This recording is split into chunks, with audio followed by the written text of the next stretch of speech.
Hello friends, I am Dr. Jyoti Chawla, Senior Pediatrician at Paras Bliss Hospital Panchkula, Panchkula.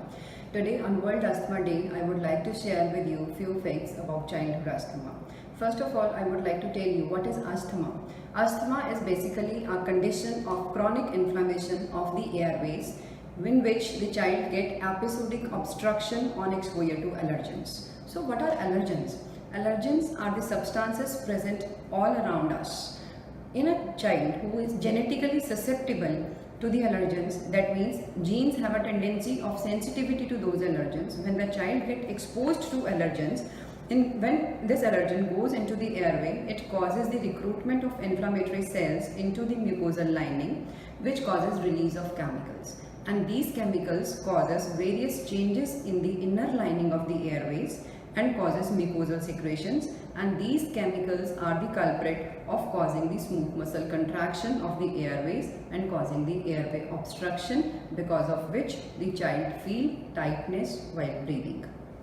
So the main key factor in the etiology of asthma is the exposure to allergens. So allergen can be anything. This can be vary from house dust, it can be animal dander, cockroach dust, mites, molds, perfumes, smoke, pollution, and even the paints. These all can be the triggering factor for asthma.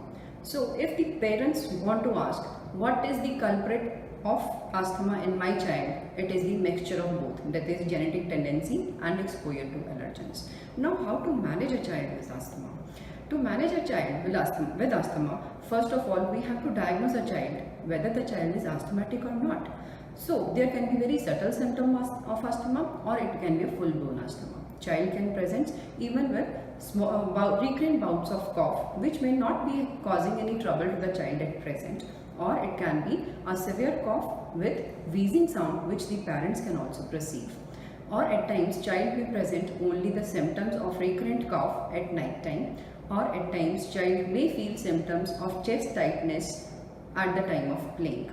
At times, child may not perceive that he is feeling difficulty in breathing. He is feeling only tightness in the chest, or at times child may complain that he is feeling chest pain at time of playing.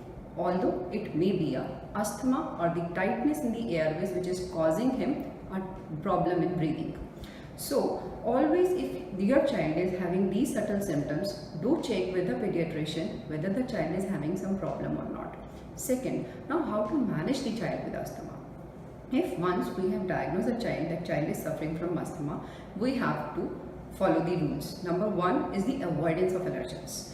First of all, if the child is exposed to allergens, only then child will get the symptoms. So if we can avoid the allergens, we can avoid 50% of the asthma episodes.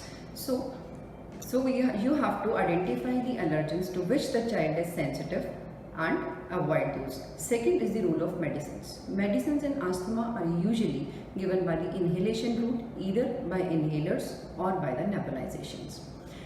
The main question of parents while starting inhalers is whether my child will get dependent on the inhalers. The answer is no. Child needs inhalers, so we are giving inhalers.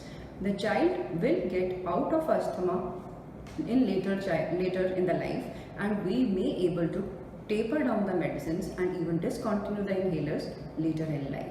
But at present it's very important to control the symptoms, because with the inhalers there are medicines which will relax these smooth muscles and will cause a relief in the kids, and second are the inhalers which will decrease these chemical reactions which are happening in the airways and are causing the chronic inflammation and the thickening of airways.